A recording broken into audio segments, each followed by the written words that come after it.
Hello friends, જય સાંઈનાથ. સ્વાગત છે મારી ચેનલ સાંઈ સબુરીમાં. આજે આપણે બનાવશું તીખા ગાંઠિયાનું શાક. તો ફ્રેન્ડ્સ, આપણું તેલ ગરમ થઈ ગયું છે. આપણે તેમાં નાખશું રાઈ, મેથી, જીરું નાખશું,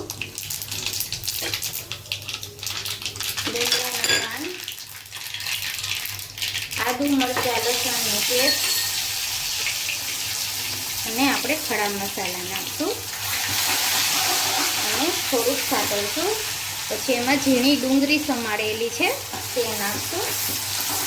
થોડી ગોલ્ડન થવા દેવાની છે. હવે તેમાં આપણે હિંગ નાખશું, હળદર, મરચું પાવડર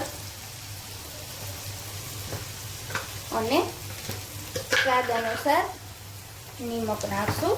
ફ્રેન્ડ્સ, તમે તીખા ગાંઠિયાનું શાક તો અનેક વાર બનાવ્યું હશે, પણ આ મારી બનાવ્યું છે તે રીતે તમે જરૂરથી બનાવજો.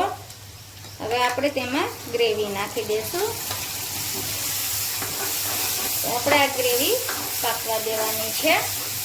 થોડી પાકી જાય, સરસ બધા મસાલા મિક્સ થઈ જાય ત્યાં સુધી આપણે ઢાંકી દેવાની છે. તો ફ્રેન્ડ્સ, આપણી ગ્રેવી પાકી ગઈ છે અને તેલ પણ છૂટું પડી ગયું છે. તો હવે તેમાં આપણે થોડી ખાંડ નાખશું. ટમેટા છે એટલે થોડું ગળાશ નાખવી પડે. અને પાઉંભાજી મસાલો આપણે નાખશું અને હવે થોડું પાણી નાખી દઈશું અને આપણે થોડું મિક્સ કરી લઈએ. હવે આ ઉકળે પછી આપણે ગાંઠિયા નાખશું. આપણે થોડી વાર પાછું ઢાંકી દઈશું. તો ફ્રેન્ડ્સ, આપણે હવે જોઈ લેશું. તો આપણી ગ્રેવી પાકી ગઈ છે સરસ અને રસોઈ ઘાટો થઈ ગયો છે સરસ. તો તેમાં આપણે થોડો માંડવીનો ભૂકો નાખશું.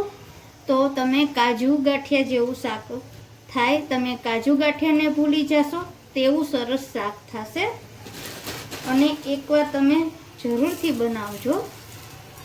અને આપણે 2 ઉફાણા લેશું, સરસ ઉકળી જાય એટલે આપણું શાક થઈ ગયું છે. તો આપણું શાક કમ્પ્લીટ થઈ ગયું છે. હવે આપણે એક બાઉલમાં લઈ લેશું. તો ફ્રેન્ડ્સ, મારો વિડીયો ગમે તો લાઈક કરજો, શેર કરજો, સબસ્ક્રાઈબ કરજો, કોમેન્ટ કરજો કે તમે કાજુ ગાંઠિયા જેવું શાક બનાવો છો કે નહીં.